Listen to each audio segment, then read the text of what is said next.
Hello good morning students.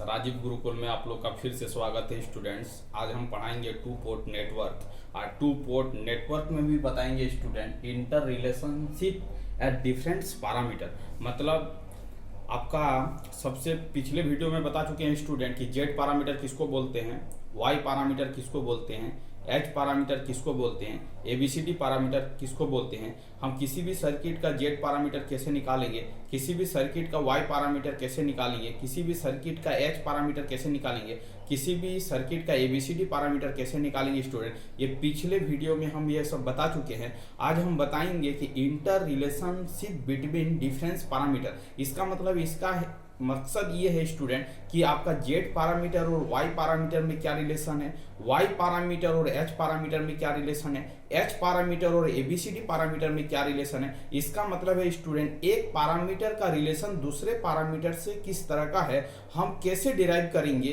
कि एक parameter का रिलेशन दूसरे पैरामीटर से कैसे हम लोग रिलेशन को डिफाइन करके हम लोग प्रूव करेंगे कि यदि एक पैरामीटर का वैल्यू यदि मेरे पास अवेलेबल है तो हम दूसरे पैरामीटर का वैल्यू को कैसे निकालेंगे। वही आज कॉन्सेप्ट सीखेंगे स्टूडेंट कि एक पैरामीटर से दूसरे पैरामीटर में किसी भी सर्किट को कैसे कन्वर्ट करेंगे। अब देखो स्टूडेंट, सबसे पहले हम हेडिंग लिखते हैं कि टू पोर्ट नेटवर्क में inter relationship at different parameter. अब देखो पहला पॉइंट आपको जानना है कि what is the relation between क्या करना है स्टूडेंट, आपको हेडिंग करना है कि relation between Z parameter and Y parameter. Relation between Z parameter and Y parameter. क्या student, Z parameter and Y parameter, Z parameter and Y parameter. मतलब Z parameter और वाई पैरामीटर में क्या relation है, ये आपको क्या है जानना है कि इसको हम लोग कैसे फाइंड आउट करेंगे कि जेड पैरामीटर और वाई पैरामीटर में क्या रिलेशन है। ठीक है स्टूडेंट, ये आप हेडिंग कर लो। हम स्टेप बाय स्टेप बताने का कोशिश करते हैं, आपको समझ में आएगा कि जेड पैरामीटर और वाई पैरामीटर में क्या रिलेशन है। ठीक है स्टूडेंट, अब देखो ध्यान दो। अब देखो जेड पैरामीटर पिछले वीडियो में बता चुके थे, जेड पैरामीटर का फॉर्मूला जो होगा वो आपका क्या होगा V1, और यहाँ पर क्या होगा V2 होगा, और आपका यहाँ पर क्या होगा आप ही बताओ। ये आपका हो जाएगा आपका Z11 और क्या हो जाएगा Z12 और क्या हो जाएगा Z21 और क्या हो जाएगा Z22। और स्टूडेंट यहाँ पर क्या लिखोगे आप ही बताओ। तो यहाँ पर लिखेंगे I1 और यहाँ पर क्या लिखेंगे I2। ये समझने का कोशिश करो। ठीक है, ये आपका जेड पैरामीटर का रिलेशन है। वाई पैरामीटर का रिलेशन क्या होगा, ये जेड पैरामीटर, ये क्या है स्टूडेंट, जेड पैरामीटर है। ठीक है, अब देखो वाई पैरामीटर का रिलेशन क्या होगा, आपको बता चुके पिछले वीडियो में। ये होगा आपका I1, ये आपका क्या होगा I2 और ये आपका क्या हो जाएगा आप ही बताओ। ये आपका हो जाएगा Y11, ये हो जाएगा Y12 और ये हो जाएगा Y21 और ये आपका क्या हो जाएगा Y22 हो जाएगा। ये आपका क्या हो जाएगा V2 और ये आपका क्या हो जाएगा स्टूडेंट, सॉरी ये V1 हो जाएगा, ये V1 हो जाएगा और ये आपका क्या हो जाएगा V2 हो जाएगा। ठीक है स्टूडेंट, अब देखो सीधी बात में समझने का कोशिश करो कि हम रिलेशन फाइंड आउट कर रहे हैं जेड पैरामीटर वाई पैरामीटर में क्या रिलेशन है। ठीक है स्टूडेंट, अब देखो ये वोल्टेज है, ये इंपीडेंस है, ये करंट है। तो हम लोग इसको ऐसे लिख सकते हैं V इज इक्वल टू क्या लिख सकते हैं स्टूडेंट, I इंटू क्या लिख सकते हैं, Z लिख सकते हैं। समझ में आ रहा है क्या बोलना चाह रहे हैं। तो V इक्वल टू क्या लिख सकते हैं, I इंटू क्या लिख सकते हैं, Z लिख सकते हैं। अब देखो यहाँ पर यदि Z का वैल्यू निकालना चाहते हैं तो V by I is equal to क्या लिख सकते हैं, Z लिख सकते हैं। आप ही बताओ, इस इक्वेशन को अप्रोच करके ऐसे लिख सकते हैं। और अब देखो आप V इज इक्वल टू क्या होता है बताओ, तो I Z होता है। ये आपका क्या इंपीडेंस है, और इसको हम लोग यदि लिखना चाहते हैं एडमिटेंस के फॉर्मेट में तो इंपीडेंस का उल्टा क्या होता है, एडमिटेंस होता है, तो Y लिखेंगे। ठीक है स्टूडेंट, और Y इक्वल टू क्या हो जाएगा आप ही बताओ। तो I बाई क्या हो जाएगा, V हो जाएगा। I बाई क्या हो जाएगा स्टूडेंट, V हो जाएगा। अब देखो यदि कोई पूछे कि इसको यदि हम लोग 1 बाई वाई लिख देते हैं तो ये क्या हो जाएगा आपका बताओ। इसको पलट देंगे तो क्या हो जाएगा, V बाई क्या हो जाएगा स्टूडेंट, V बाई क्या हो जाएगा आप ही बताओ, I हो जाएगा। इसका मतलब है कि V इक्वल टू क्या होता है, I Z होता है। V इक्वल टू क्या होता है, I गुना Z का वैल्यू क्या 1 बाई वाई होगा। Y का वैल्यू को फाइंड आउट करेंगे तो I बाई क्या होगा, V होगा। 1 by Y is equal to क्या हो जाएगा, उलट जाएगा तो V बाई क्या होगा, I होगा। इसका मतलब V by I is equal to 1 by Y लिख सकते हैं। इसका मतलब इसी इक्वेशन को हम यदि लिखना चाहते हैं स्टूडेंट तो V बाई I लिखते हैं। ठीक है, और Y इज इक्वल टू क्या लिखते हैं, V बाई I को क्या लिख सकते हैं, 1 बाई क्या लिख सकते हैं, Y लिख सकते हैं। कहां से लिख रहे हैं, यहां से लिख रहे हैं, यहां से लिख रहे हैं। ठीक है, अब देखो यहां से क्या आ रहा है, Y इज इक्वल टू क्या आ रहा है, Z इक्वल टू क्या आ रहा है, Y इनवर्स आ रहा है, Y इनवर्स आ रहा है। इसका मतलब है इसका मतलब है कि z इज इक्वल टू क्या हो जाएगा आपका y इनवर्स हो जाएगा। क्या हो जाएगा? y इनवर्स हो जाएगा। तो आपको यदि y पैरामीटर पता है और उसका यदि इनवर्स निकाल लेंगे तो आपका क्या निकल जाएगा? z निकल जाएगा। उसी सिमिलर स्टाइल में हम बोल सकते हैं कि यदि आपके पास y निकालना है, इसको ही हम अप्रोच लेते हैं। देखो स्टूडेंट, तो यहां से हम लेते हैं, यहां से इस इक्वेशन को हम करना चाहते हैं, तो यदि y इज इक्वल टू क्या हो जाएगा 1 बाई क्या हो जाएगा z हो जाएगा। इसका मतलब y का वैल्यू निकालना चाहेंगे तो क्या हो जाएगा z इनवर्स हो जाएगा। इसका मतलब आपका यदि एक पैरामीटर दिया गया है y पैरामीटर, उसका यदि इनवर्स ले लेंगे तो मेरा z निकल जाएगा, या यदि z दिया गया है उसका इनवर्स कर देंगे तो आपका क्या हो जाएगा y पैरामीटर निकल जाएगा। इसका मतलब है y पैरामीटर और z पैरामीटर में क्या रिलेशन है, तो आपको बोलना है दोनों पैरामीटर के बीच में कैसा रिलेशन है? इनवर्स रिलेशन है। कैसा रिलेशन है? Inverse relation. आपसे ऑब्जेक्टिव पूछेगा कि what is the relation between y parameter and z parameter, तो आपको स्टूडेंट क्या बोलना है? z पैरामीटर और y पैरामीटर में क्या रिलेशन है? इनवर्स रिलेशन है। अब रही मुद्दा कि किसी भी, ये आपका क्या मैट्रिक्स फॉर्मेट में है, ये आपका क्या है स्टूडेंट मैट्रिक्स फॉर्मेट में, ये भी आपका मैट्रिक्स फॉर्मेट में, तो किसी भी मैट्रिक्स का इनवर्स कैसे निकालते हैं उस चीज को जानना होगा, तब आप इस प्रॉब्लम को क्या कर सकते हो? सॉल्विंग कर सकते हो। तो यहां तक तो कोई दिक्कत नहीं होना चाहिए। अब किसी भी पैरामीटर का हम इनवर्स कैसे निकालेंगे उसको हम अभी बताएंगे कि किसी पैरामीटर का इनवर्स को हम लोग कैसे फाइंड आउट करते हैं। अब देखो स्टूडेंट, अब समझने का कोशिश करो कि मान लेते हैं कि आपका y पैरामीटर निकालना है और z पैरामीटर आपके पास अवेलेबल है, और z पैरामीटर क्या वैल्यू है, इसको क्या बोलेंगे स्टूडेंट? z पैरामीटर बोलेंगे, और इसको क्या बोलेंगे? y पैरामीटर बोलेंगे। तो z पैरामीटर का जो वैल्यू होगा z11 होगा, और क्या होगा बताओ? z12 होगा, और क्या होगा बताओ? तो z21 होगा, और क्या हो जाएगा? z22 हो जाएगा। और इसी का क्या करेंगे स्टूडेंट? इनवर्स करेंगे। इसी का क्या करेंगे? इनवर्स करेंगे। यदि इस पैरामीटर का इनवर्स कर लेंगे तो मेरा जो रिजल्टिंग वैल्यू आएगा वही आपका क्या होगा? y पैरामीटर होगा। अब रही मुद्दा कि इसका इनवर्स कैसे करेंगे, तो हम कुछ शॉर्ट टेक्निक बताएंगे, उसको क्या करना है? फॉलो करना है। ठीक है, ये देखो तो स्टूडेंट, ये क्या 2 into 2 का मैट्रिक्स है कि नहीं? अब आप बोलोगे कि 2 into 2 का मतलब क्या है, तो इसमें देखिए स्टूडेंट, इसमें कितने रो है? तो आपका 2 रो है। आपका रो कितना है? 2 रो है। और कॉलम आपका कितना है? 2 कॉलम है। इसका मतलब है इसमें इस मैट्रिसेस में आपका क्या है? 2 रो है और 2 क्या है? कॉलम है। 2 रो है और आपका 2 कॉलम है, इसीलिए इसको क्या बोल रहे हैं? 2 into 2 मैट्रिसेस बोल रहे हैं। इसका मतलब इसमें 2 रो और 2 क्या है? कॉलम है। ठीक है, यहां तक समझ में आ गया? 2 into 2 का मैट्रिसेस क्यों बोल रहे हैं? क्योंकि इसमें 2 रो और 2 क्या है? कॉलम है। ठीक है, चलो ठीक है। अब देखो इसका इनवर्स कैसे निकालेंगे, तो इनवर्स निकालने का एक टेक्निक है, उस टेक्निक को हम बताएंगे, उसी को आपको क्या करना है स्टूडेंट? फॉलो करना है। ठीक है, अब देखो कैसे निकालेंगे z इनवर्स कैसे निकालेंगे। तो सबसे पहले समझो, ये आपका इस एलिमेंट को हम लोग क्या बोलते हैं? प्रिंसिपल डायगोनल एलिमेंट बोलते हैं। आप लिखते जाओ मेरे साथ साथ, इसको क्या बोलते हैं? प्रिंसिपल डायगोनल एलिमेंट बोलते हैं। ठीक है, जब भी इसका इनवर्स निकालेंगे तो हम क्या करेंगे?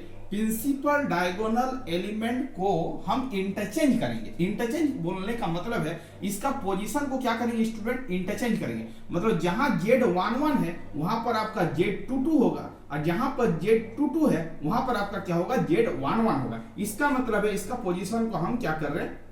इंटरचेंज कर रहे हैं। ये z22 हो गया और ये आपका क्या हो गया? z11 हो गया। देखो हमने पोजीशन को क्या किया? इंटरचेंज कर लिया। अब देखो अपोजिट प्रिंसिपल डायगोनल एलिमेंट, इसको स्टूडेंट हम क्या बोलते हैं? Opposite principal diagonal element. और अपोजिट प्रिंसिपल डायगोनल एलिमेंट का पोजीशन को चेंज नहीं करेंगे स्टूडेंट, खाली क्या करेंगे? उसका साइन में चेंजिंग करेंगे। यदि ये पॉजिटिव साइन है तो इसको नेगेटिव बना देंगे, और यदि ये पहले से नेगेटिव है तो उसको क्या कर लेंगे? पॉजिटिव कर लेंगे। पोजीशन आपका वही रहेगा, सिंपल क्या होगा? साइन का चेंजिंग होगा। तो यहां पर आपका पॉजिटिव है तो इसका मतलब इसको क्या कर लेंगे? निगेटिव कर लेंगे। और ये आपका क्या पॉजिटिव है तो इसको भी क्या कर लेंगे स्टूडेंट? निगेटिव कर लेंगे। पोजीशन वही रहेगा, सिंपल क्या होगा? साइन का चेंजिंग होगा। ये मेरे बातों को ध्यान देना है। ये आपका क्या हो गया? ये आपका ये ऑपरेशन हो गया। उसके बाद एक क्या काम करना है स्टूडेंट? इतना तो कर लिए। क्या किए? प्रिंसिपल डायगोनल एलिमेंट का पोजीशन को क्या किए? इंटरचेंज किए। ऑपोजिट प्रिंसिपल डायगोनल एलिमेंट का पोजीशन वही रहा, खाली क्या किए? साइन को चेंज किए। यदि कोई पॉजिटिव था तो उसको क्या किए? निगेटिव हो चुका है। यदि निगेटिव रहेगा उसको क्या कर लेंगे? पॉजिटिव कर लेंगे। इतना काम कर लेंगे। ठीक है स्टूडेंट, अब क्या करना है? अब क्या करना? इस मैट्रिसेस का डिटरमिनेंट निकालना। तो डिटरमिनेंट कैसे निकालेंगे? तो इस एलिमेंट का इससे गुना करेंगे, और डिटरमिनेंट का मतलब है कि 1 बाई इसका डिटरमिनेंट निकालना। ठीक है, तो कैसे डिटरमिनेंट निकालेंगे? तो ये हो जाएगा आपका z11, इसको इससे मल्टीप्लाई करेंगे, z22 हो जाएगा, और आपका माइनस लिखेंगे और इसको इससे मल्टीप्लाई करेंगे स्टूडेंट, तो ये आपका क्या हो जाएगा? समझने का कोशिश करो, ये हो जाएगा Z11 और Z22 और ये हो जाएगा माइनस Z12 और ये क्या हो जाएगा Z21। इसका मतलब है इसका डिटरमिनेंट से क्या करेंगे, भाग देंगे। डिटरमिनेंट से क्या करेंगे स्टूडेंट, भाग देंगे। चलो अब देखो ये इसको क्या किया 1 बाई मॉड जेड कैसे निकाले, इसको इससे गुना करेंगे माइनस इसको गुना करके लिख डालेंगे, ठीक है, 1 बाई करके। ठीक, अब देखो सीधी भाषा में समझने की कोशिश करो, ये ब्रैकेट के बाहर है, इसको ब्रैकेट के अंदर डालेंगे, तो अंदर डालेंगे तो कैसे लिखेंगे बताओ, Z22 हो जाएगा। और इस चीज को हम लोग क्या करेंगे Z11 और क्या लिखेंगे Z22 और क्या लिखेंगे Z12 और क्या लिखेंगे Z21 लिखेंगे। ठीक है स्टूडेंट, यहाँ पर क्या हो जाएगा, फिर इसको गुना करेंगे तो ऊपर में 1 से गुना करेंगे तो ये हो जाएगा, और नीचे में क्या हो जाएगा Z11 और क्या हो जाएगा Z22 हो जाएगा, माइनस क्या हो जाएगा Z12 और क्या हो जाएगा Z21 हो जाएगा। ठीक है, फिर नीचे में क्या होगा, यहाँ पर माइनस Z21 होगा और यहाँ पर क्या लिखेंगे Z11 और क्या लिखेंगे Z22 और क्या लिखेंगे Z12 और क्या लिखेंगे Z21। फिर इसको मल्टीप्लाई कर लेंगे तो Z11 और क्या हो जाएगा, आप ही बताओ Z11 और क्या हो जाएगा Z22 और क्या हो जाएगा Z12 और क्या हो जाएगा Z21 हो जाएगा स्टूडेंट। मतलब इस तरह करके हम लोग क्या कर लेंगे, इनवर्स निकालेंगे। तो ये आपका क्या निकल गया स्टूडेंट, Y निकल गया। अब देखो, अब चीजों को समझो कि Y मैट्रिक्स से ये निकला। अब देखो y का ये y पैरामीटर है, इसका मतलब y11 की जगह पर क्या निकला, ये निकला, y12 की जगह पर ये निकला, y21 की जगह पर ये निकला और y22 की जगह पर क्या निकला, ये निकला। इसका मतलब है कि यहां से कॉन्सेप्ट क्लियर हो रहा है। इस इक्वेशन को इसके साथ यदि कंपेयर करेंगे तो मेरे को क्या मिल रहा है कि y11 इज इक्वल टू मिल रहा है Z22 डिवाइडिंग बाय, और इस पूरे फंक्शन को हम लोग डेल जेड कंसीडर कर लें, क्योंकि इतना लिखना जरूरी नहीं है, डेल जेड कंसीडर कर रहे हैं। और लेट लिखेंगे, let del Z is equal to क्या, del Z is equal to क्या Z11 Z12 और क्या लिखेंगे जेड क्या लिखेंगे, सॉरी यहाँ 122 होगा और यहाँ पर Z12 और क्या हो जाएगा Z21 हो जाएगा। ठीक है, अब देखो Z12 का वैल्यू क्या होगा, तो ये वाला होगा स्टूडेंट, तो माइनस Z12 और क्या हो जाएगा डेल जेड हो जाएगा। उसके बाद इसका क्या होगा बताओ, तो Z21 इक्वल टू क्या हो जाएगा माइनस Z21 और डिवाइडिंग बाई क्या हो जाएगा डेल जेड हो जाएगा। और इसका वैल्यू जो होगा वो आपका Y22 होगा, वो क्या हो जाएगा Z11 और क्या हो जाएगा स्टूडेंट डेल जेड हो जाएगा। इसका मतलब है कि यदि Z पैरामीटर दिया गया है कोई सर्किट का वैल्यू, तो हम उसको Y पैरामीटर में कन्वर्ट कर सकते हैं अकॉर्डिंग टू दिस कॉन्सेप्ट। तो ये आपका रिलेशन हो गया कि relation between Z parameter and Y parameter, relation between Z parameter and Y parameter. तो हम क्या किए स्टूडेंट, यदि आपके पास Z पैरामीटर था, आपको Y पैरामीटर निकालना है, तो इस फॉर्मूले में बैठा के हम लोग क्या कर सकते हैं, Y पैरामीटर निकाल सकते हैं। इसी तरह दूसरे स्टाइल में हम क्या कर सकते हैं, यदि आपके पास Y पैरामीटर दिया गया है तो आप इसी स्टाइल में क्या कर सकते हो, Z पैरामीटर भी निकाल सकते हो। ये इसमें आपका क्या हो गया, इसमें आपका Z दिया गया है, Y को फाइंड आउट करना है। तो हमने क्या किया, रिलेशन बता दिया कि आप कैसे निकालोगे Z पैरामीटर और Y पैरामीटर में क्या रिलेशन है। तो इसी बेसिस पर हम लोग क्या करेंगे स्टूडेंट, Z पैरामीटर और Y पैरामीटर का रिलेशन को फाइंड आउट करेंगे। ठीक है स्टूडेंट, आप नोट कर लीजिए, ये आपका सिलेबस में है, what is the relation between Z parameter and Y parameter. ठीक है, अब स्टूडेंट आगे की ओर चलते हैं कि what is the relation between Z parameter and H parameter, Z parameter and H parameter. तो आप यहाँ पर नोट कर लीजिए स्टूडेंट, हम अनदर पैरामीटर को डिफाइन कर रहे हैं कि अनदर पैरामीटर का रिलेशन को हम कैसे सॉल्विंग करेंगे। अब देखो स्टूडेंट ध्यान दो, अब आपका क्या है, relation between Z parameter and H parameter. ठीक है, Z पैरामीटर और H पैरामीटर में क्या रिलेशन है। ठीक है, अब देखो, आप प्रोसेस समझो कि Z पैरामीटर और H पैरामीटर में रिलेशन को हम कैसे फाइंड आउट करेंगे। ठीक है, चलो ठीक है, अब देखो, अब चीजों को समझो कि H पैरामीटर का वैल्यू क्या होता है। H पैरामीटर का जो वैल्यू होता है वो आपका क्या होता है स्टूडेंट, V1 होता है, और ये आपका क्या होता है I2 होता है। आपको बता चुके हैं, आप समझोगे, मेरा पिछले वीडियो में हम बता चुके हैं कि H पैरामीटर का रिलेशन क्या होता है। ठीक है, पिछले वीडियो में हम पूरा डिटेल बताएं। ये आपका H पैरामीटर है, H पैरामीटर का इक्वेशन ये आपका क्या होगा, H11 होगा, ये आपका क्या होगा H12 होगा, ये आपका क्या होगा H21 होगा, ये आपका क्या होगा H22 होगा, और स्टूडेंट ये आपका क्या होगा, आप ही बताओ, ये आपका हो जाएगा, ये आपका क्या हो जाएगा, ये आपका हो जाएगा I1, और ये आपका क्या हो जाएगा स्टूडेंट V2 हो जाएगा, ये आपका क्या हो जाएगा V2 हो जाएगा, ये आपका क्या हो जाएगा V2 हो जाएगा। चलो अब देखो इसको सॉल्व करना चाहेंगे तो सॉल्व कर सकते हैं, ये V1 होगा, इसको सॉल्व करना चाहेंगे तो H11 होगा, ये आपका I1 होगा, और ये आपका क्या होगा H12 होगा, ये आपका क्या होगा V2 होगा।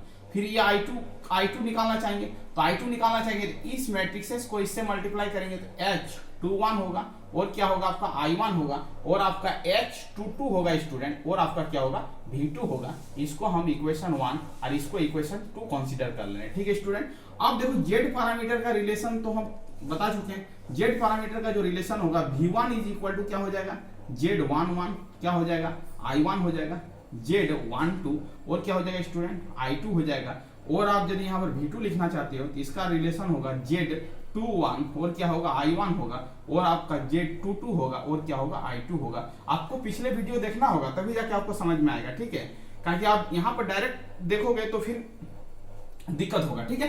अब देखो जेड पैरामीटर हो गया, जेड पैरामीटर का ये होता है, ये इक्वेशन जेड पैरामीटर का है, और ये इक्वेशन किसका एच पैरामीटर का, ये किसका इक्वेशन है एच पैरामीटर का, और ये आपका किसका इक्वेशन है जेड पैरामीटर का है, ठीक है। अब देखो आप अप्रोच देखो कि हम इस प्रॉब्लम को सॉल्व कैसे कर रहे हैं, मेरा अप्रोच कैसा है, हम इसको सॉल्विंग कैसे कर रहे हैं। अब देखो स्टूडेंट, अब हम क्या कर रहे हैं, यहां से इक्वेशन 4 से इक्वेशन 4 से हम क्या कर रहे हैं, देखो इक्वेशन 4 से हम क्या कर रहे हैं, देखो अब V1 है स्टूडेंट, यहाँ पर भी V1 है, बट यहाँ पर क्या I2 है, यहाँ पर क्या V2 है। तो हम क्या करें, इक्वेशन 4 को कुछ सजाएंगे, कैसे सजाएंगे, देखो ये आपका क्या V2 है, आप देखते जाओ, ये आपका क्या Z21 है, ये आपका क्या है I1 है, ये स्टूडेंट क्या है Z22 है, ये आपका क्या है I2 है। चलो ठीक है, वेरी गुड।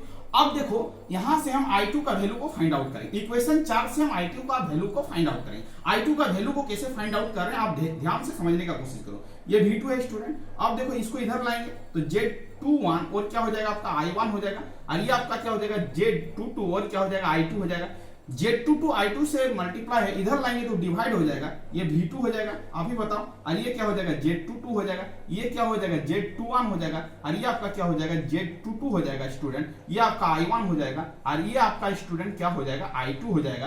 तो इसी को यदि थोड़ा सजा के लिखेंगे तो ये आपका I2 हो जाएगा, ये आपका क्या हो जाएगा I2 हो जाएगा, I2 हो जाएगा। और इसको यदि थोड़ा सा फॉर्मेट में लिखेंगे तो इसको इधर ले लेते हैं Z21 और क्या लिखते हैं Z22, और इसको लिख लेते हैं स्टूडेंट I1, और इसको उधर लिख देते हैं प्लस 1 बाई क्या हो जाएगा Z22 और क्या हो जाएगा V2 हो जाएगा। इसको आप सजा के लिख सकते हो। हम कहां से लाए हैं, इस फॉर्मेट को कहां से डिजाइनिंग किए हैं, इस फॉर्मेट को कहां से डिजाइन किए हैं आप ही बताओ। इक्वेशन 4 से डिजाइन किए हैं, इक्वेशन 4 है उसी को लिखिए और उससे हम लोग क्या किए I2 का वैल्यू को फाइंड आउट किए हैं। अब I2 का वैल्यू निकल चुका है स्टूडेंट, अब I2 का वैल्यू को हम कहां पुट अप करेंगे, हम इक्वेशन 3 में पुट अप करेंगे। कहां पुट अप करेंगे, इक्वेशन 3 में पुट अप करेंगे। अब इक्वेशन 3 में जब पुट अप करेंगे तो उसका रिजल्ट क्या होगा उसको आपको समझना है कि अब इक्वेशन 3 में उसको पुट अप करके क्या करेंगे। अब देखो स्टूडेंट इक्वेशन 3 लिखते हैं, इक्वेशन 3 में क्या करते हैं, इक्वेशन 3 में putting the value of I2, putting the value of I2, putting the value of I2 किसमें, इक्वेशन 3 में I2 का वैल्यू को क्या कर रहे हैं स्टूडेंट पुट कर रहे हैं, ठीक है। चलो इक्वेशन 3 को उठा के लाओ यहाँ पर, ये आपका क्या V1 है, ठीक है, चलो ठीक है, ये आपका क्या Z11 है, ये आपका क्या I1 है, ये आपका क्या Z12 है, ये आपका क्या I2 है। चलो स्टूडेंट अब I2 का वैल्यू को पुट कर देंगे यहाँ पर, किसमें, इक्वेशन 3 में, V1 है, चलो ठीक है, ये Z11 है, ये आपका क्या I1 है, ठीक है। चलो ये क्या है Z12 है। अब देखो स्टूडेंट I2 का वैल्यू क्या आया बताओ, आप ही बताओ, माइनस Z21 और क्या आया Z22 और क्या आया बताओ, आप ही बताओ I1, और ये प्लस है, और यहाँ पर क्या 1 बाई Z22 और क्या है स्टूडेंट आप ही बताओ Z22 और क्या है आपका V2 है, और आपका क्या है V2 है, और आपका क्या है स्टूडेंट V2 है। इसको ब्रैकेट बंद कर लो, ठीक है। अब चलो अब इसको सॉल्व कर लेते हैं, ये V1 है, चलो ठीक है, ये Z11 है, ये आपका क्या है I1 है। इसको सॉल्व करेंगे तो माइनस Z12 और क्या हो जाएगा Z21 हो जाएगा, डिवाइडिंग बाई क्या हो जाएगा Z22 हो जाएगा, और क्या हो जाएगा I1 हो जाएगा। इसको मल्टीप्लाई कर लेंगे स्टूडेंट तो क्या हो जाएगा आप ही बताओ, Z12 बटा क्या हो जाएगा Z22 और क्या हो जाएगा स्टूडेंट V2 हो जाएगा। अब देखो चीजों को समझो, अब देखो यहाँ पर क्या V1 है, इसको यहाँ पर भी I1, यहाँ पर भी I1, तो क्या हो जाएगा Z11 माइनस Z12, ये क्या हो जाएगा Z21 डिवाइडिंग बाई क्या हो जाएगा Z22, और इसको ब्रैकेट घेर लेंगे, ये आपका I1 हो जाएगा स्टूडेंट, और ये हो जाएगा Z12 बटा क्या हो जाएगा Z22, और क्या हो जाएगा V2 हो जाएगा। चलो अब इसको सॉल्व कर लो। V1 इज इक्वल टू क्या हो जाएगा Z11, Z क्या हो जाएगा 22, और क्या हो जाएगा Z12, और क्या हो जाएगा Z21 डिवाइडिंग बाई क्या हो जाएगा Z22 हो जाएगा, और ये आपका क्या हो जाएगा स्टूडेंट I1 हो जाएगा, और ये आपका क्या हो जाएगा Z12, और क्या हो जाएगा Z22, और क्या हो जाएगा V2। इसको इक्वेशन हम लोग क्या मान लेंगे स्टूडेंट 6 मान लेंगे। चलो अब क्या हो गया, इक्वेशन 1 हो गया, इक्वेशन 2 हो गया, इक्वेशन 3 हो गया, इक्वेशन 4 हो गया, इक्वेशन 5 हो गया, और क्या हो गया इक्वेशन 6 हो गया। चलो ठीक है, अब रही मुद्दा कि अब क्या करेंगे। अब देखो चीजों को समझो, अब देखो यहाँ पर लिख रहे हैं कंपेयर क्या करना, कंपेयर करना है, कंपेयर इक्वेशन 1 एंड इक्वेशन 6, क्या करना कंपेयर करना, किसको इक्वेशन 1 और इक्वेशन 6 को कंपेयर करना। तो इक्वेशन 6 आपका ये है स्टूडेंट, इक्वेशन 6 कौन है आपका ये है, इक्वेशन 6 आपका ये है, और इक्वेशन 1 कौन है ये है। ठीक है, चलो इक्वेशन 1 और इक्वेशन 6 को कंपेयर करो। तो यहाँ पर V1 है, यहाँ पर क्या V1 है, ठीक है चलो ठीक है, यहाँ पर I1 है, यहाँ पर I1 है, ठीक है चलो, यहाँ पर V2 है, यहाँ पर V2 है। अब देखो यहाँ पर क्या H11 है, यहाँ पर क्या H11 है, और यहाँ पर H11 की जगह पर क्या है देखो तो स्टूडेंट ये है, देखो तो ये है, इसका मतलब है कंपेयर करके मेरे को क्या मिला H11 इज इक्वल टू क्या मिला Z11 Z22 माइनस Z12 और Z21 डिवाइडिंग बाई क्या मिला Z22 मिला, क्या मिला Z22 मिला। चलो ठीक है, अब देखो ये V1 है, ये V1 है, ये I1 है, ये H11 है। अब देखो यहाँ पर H12 है, और यहाँ पर H12 की जगह पर देखो तो क्या है ये है, इसका मतलब H12 का वैल्यू क्या होगा आप ही बताओ। तो आप बोल सकते हो कि Z12 बटा क्या होगा Z22 होगा। चलो ठीक है, अब देखो कंपेयर करेंगे किस इक्वेशन को, कंपेयर इक्वेशन 2 एंड इक्वेशन 5। आप देखो स्टूडेंट अब 2 और 5 को क्या करना कंपेयर करना। चलो 2 आपका कौन है ये है, 2 आपका ये है, अब 5 आपका क्या ये है, इस दोनों को कंपेयर करना। यहाँ पर आपका I2 है, यहाँ पर I2 है, यहाँ पर क्या है देखो तो यहाँ पर H21 है, और यहाँ पर H21 की जगह पर क्या ये है। इसका मतलब हम बोल सकते हैं H21 is equal to minus Z21 dividing by क्या हो जाएगा Z22 हो जाएगा। चलो स्टूडेंट अब देखो यहाँ पर ये आपका क्या H22 है, और यहाँ पर H22 की जगह पर क्या ये है, इसका मतलब है कि H22 इज इक्वल टू क्या हो जाएगा 1 बाई Z22 हो जाएगा। इसका मतलब स्टूडेंट आप ध्यान दो कि हमने क्या किया, what is the relation between Z parameter और H पैरामीटर निकाल दिया। ये आपका क्या है H और Z में रिलेशन है, ये आपका H और Z में रिलेशन है, ये आपका H और Z में रिलेशन है, ये H आपका और Z में रिलेशन है। इसका मतलब है यदि आपके पास Z पैरामीटर अवेलेबल है तो आप H पैरामीटर आराम से निकाल सकते हो, बशर्ते आपको कॉन्सेप्ट आना चाहिए। कॉन्सेप्ट का ही खेला है, जितना कॉन्सेप्ट आपका तगड़ा होगा प्रॉब्लम उतना ही जल्दी फास्ट बनेगा। तो पहले आपको क्या करना, कॉन्सेप्ट का बिल्डअप करना है, सबसे पहले कॉन्सेप्ट तैयार करना है, उसके बाद प्रॉब्लम को सॉल्विंग करना है। तो आप स्टूडेंट इसको नोट करना चाहते हो तो आप बेहतरीन से अपने कॉपी में नोट कर लो, और अपने से ट्राई मारो, अपने से सॉल्व करने का कोशिश करो, और देखो कि आपसे सॉल्व हो रहा है कि नहीं। और जहां पर फंस रहे हो वहां पर आपको क्या करना, देखना है और फिर अपने से सॉल्व करना है। तो आपका क्या होगा, कॉन्फिडेंस बहुत ही बिल्डअप होगा। अब देखो स्टूडेंट ये आपका क्या हो गया, Z पैरामीटर और H पैरामीटर में क्या रिलेशन है। अब रही मुद्दा कि सर इसको याद कैसे रखेंगे। अब देखो हमने तो पूरा डिटेल बता दिया कि कैसे निकालते हैं, बट हम कुछ टिप्स देंगे कि आप याद कैसे रखोगे। What is the relation between Z parameter and H parameter. चलो अब देखो what is the relation between Z parameter and H parameter, relation को आप कैसे याद करोगे। चलो देखो ध्यान दो, अब देखो चीजों को समझो। अब देखो स्टूडेंट यहाँ पर आप लिखो चुपचाप मेरे साथ, H11 लिखो, यहाँ पर क्या लिखो H12 लिखो, यहाँ पर क्या लिखो H21 लिखो, और यहाँ पर क्या लिखो H22 लिखो। ठीक है, चलो हम जो काम कर रहे हैं वो आप काम करते जाओ। ठीक है, आपको 1 सेकंड में याद हो जाएगा। हमने तो पूरा प्रोसेस डिटेल बता दिया। चलो डिवाइड का सिग्नेचर लगाओ, यहाँ पर भी डिवाइड लगाओ, यहाँ पर भी डिवाइड करो, यहाँ पर भी डिवाइड करो। ठीक है, किसे डिवाइड करना है, सब में डिवाइड करो। यहाँ पर Z22 से डिवाइड करना है, यहाँ पर भी Z22 से डिवाइड करना है, यहाँ पर भी क्या करना है Z22 से डिवाइड करना है, और यहाँ पर भी किससे डिवाइड करना है Z22 से डिवाइड करना है। चलो ठीक है, अब देखो चीजों को समझो। अब चीज क्या हो रहा है, अब चीजों को समझने का कोशिश करो, ठीक है। यहाँ पर H12 है तो यहाँ पर H12 है तो यहाँ पर क्या लगा दो, Z12 लगा दो। यहाँ पर H12 है यहाँ पर क्या लगा दो, Z12 लगा दो, ठीक है, कोई दिक्कत नहीं है। यहाँ पर H21 है तो यहाँ पर क्या लगा दो, Z21 लगा दो। क्या लगा दो, यहाँ पर H21 है तो यहाँ पर क्या लगा दो, Z21 लगा दो। यहाँ पर H12 था तो यहाँ पर क्या लगा दिया, Z12 लगा दिया। चलो ठीक है, अब इसका फॉर्मूला तैयार है, ठीक है। H21 है तो यहाँ पर क्या करना है, Z21 लगाना है, उसके साथ क्या करना, थोड़ा सा माइनस लगाना है, ये याद रखना है, ठीक है। तो H21 का फॉर्मूला तैयार हो गया, ठीक है। अब देखो ये H22 है तो यहाँ पर Z22 कर दिया, यहाँ पर कुछ नहीं करना, सिंपल क्या करना है, 1 करना है। चलो 1 कर दिया, ठीक है। अब H11 है तो यहाँ पर क्या कर लेना है, डेल Z कर लेना है। क्या करना है, डेल Z। अब ये भी तैयार है। और डेल Z का मतलब क्या होता है, डेल Z का मतलब होता है, इसको याद रखना है, Z11 और क्या होता है, Z11 और क्या होता है, Z22 होता है, और क्या होता है, Z12 और क्या होता है, Z21 होता है। और डिवाइडिंग बाई जो चीज है उसी को कॉपी करो, Z22 हो गया। इसका मतलब अब देखो ये चीज को देखो और ये चीज को देखो, फॉर्मूला आपका रेडी है। इसका मतलब है इस तरह करके हम क्या करेंगे, फॉर्मूला को तैयार करेंगे स्टूडेंट। हमने आज क्या क्या बताया, what is the relation between Z parameter and Y parameter, और क्या बताया, what is the relation between Z parameter and H parameter. अब आपका स्टूडेंट, आपका एक होमवर्क है कि what is the relation between Y parameter and H parameter. Y parameter और H पैरामीटर में क्या रिलेशन है, आप अपने से सॉल्व करने का कोशिश करो। उसके बाद देखो आंसर को मिलाओ, आपका बुक में ये रिलेशन अवेलेबल है, वहां से मैचिंग करो, देखो आपका Y पैरामीटर और H पैरामीटर का रिलेशन आपसे सही निकल पा रहा है कि नहीं पा रहा है। तो इस तरह करके हम स्टूडेंट क्या करते हैं, एक पैरामीटर का दूसरे पैरामीटर से क्या रिलेशन है, कैसे रिलेशन को फाइंड आउट करेंगे। तो ये आपका टॉपिक था कि एक पैरामीटर को दूसरे पैरामीटर से कैसे रिलेशन फाइंड आउट करेंगे। तो थैंक यू स्टूडेंट, वीडियो को यहीं पर एंड करते हैं। यदि कोई चैनल में नए आए तो चैनल को क्या करना है, सब्सक्राइब कर लेना है। इस तरह का न्यू वीडियो हम नेक्स्ट सेशन में लाएंगे। थैंक यू स्टूडेंट, वीडियो को यहीं पर एंड करते हैं। वंदे मातरम।